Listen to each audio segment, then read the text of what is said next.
World leaders are feverishly trying to extinguish the raging conflict in Ukraine as warring delegations meet for another round of talks. But in Washington, all eyes are on the gas pump as Russian sanctions send prices to near record highs. VOA's Anita Powell reports from the White House.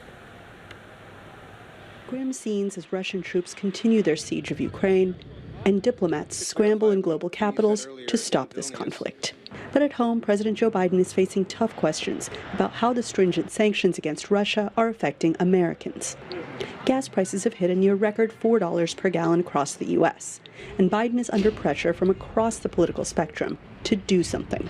Though there's no consensus on what he should do, and he hasn't decided, the White House said. Well, no decision has been made at this point by the president about a ban on importing oil from Russia, and those discussions are ongoing internally and also with our counterparts and partners in Europe and around the world. Ukraine's president on Monday called on Biden to make that move. Boycott.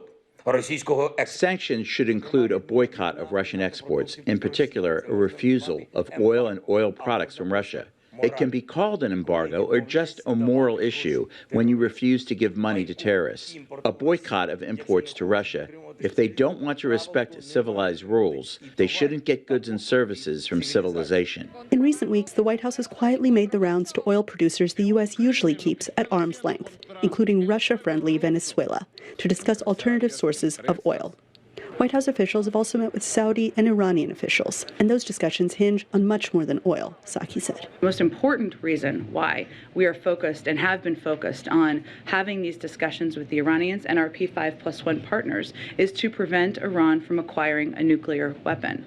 That is why we're in these negotiations. We are getting closer. There are still important components to work through, but certainly the discussion of oil is a part of that, but the most important reason is to prevent them from acquiring a nuclear weapon. Meanwhile, along the Ukrainian-Belarusian border Monday, Russian and Ukrainian delegations met for a third round of talks that both sides said made little progress.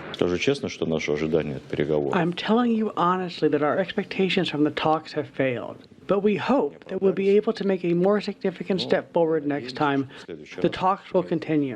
But in this uncertain time, one thing is unwavering: Ukrainians' resolve. Champion heavyweight boxer turned Kiev mayor Vitaly Klitschko is among those holding the line outside the capital against a Russian advance. Every house, every street, every checkpoint, we will fight to the death if necessary. No one wants to die, but if necessary, we will protect, most of all, our children, our families. Harsh words as this conflict stares down a third week, while the world watches. Anita Powell, VOA News, the White House.